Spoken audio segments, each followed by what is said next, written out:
Our other big story tonight is Houston's latest flood disaster. Rivers continue to rise, prompting several evacuations. In Wharton, the concern is the Colorado River. Simonton also under a mandatory evacuation. People there using boats and rafts to get around.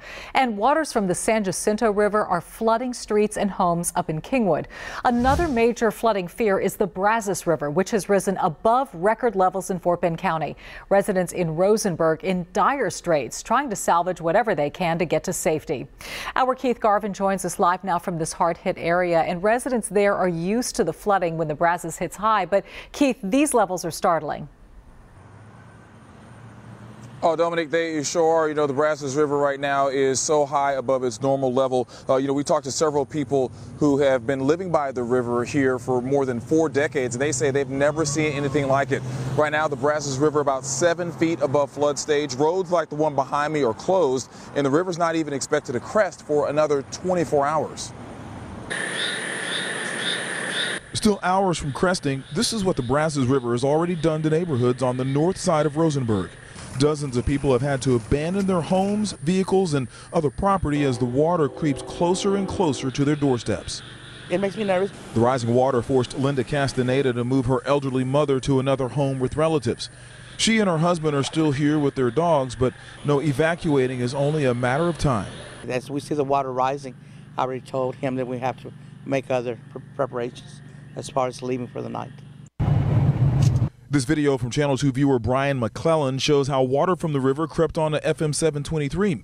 Rosenberg police have now closed the road to all traffic, including residents who live between FM 359 and Highway 90A.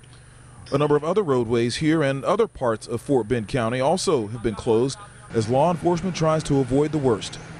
I've never seen this before, never in my life. We've been here 45 years. Juanita Cardenas lives here on 6th Street in Rosenberg and was forced to leave her home Sunday. She and her family had to leave everything behind except important documents and a few clothes. And it's so sad because, you know, my husband built the house with his bare hands, you know, and he's gone now, and this is what we get now. So we don't know what to do. And back here live, we are at the intersection of US 90 and FM 73, and the river is less than a block away from where you see that police vehicle. Right now, it's just over 52 feet and is expected to crest at 53.5 feet around this time tomorrow night. And just to give you another idea of just how much water is in the river, at one section right now, it is flowing at 40.4 million gallons per minute. That is a substantial amount of water. Reporting live from Rosenberg, Keith Garvin, KPRC Channel 2 News. The images are stunning, and take a look at this photo. It really gives you some perspective as to how widespread the flooding is. Astronaut Terry Virts took this photograph from the air. It shows the northwest side of town. For more on our current flood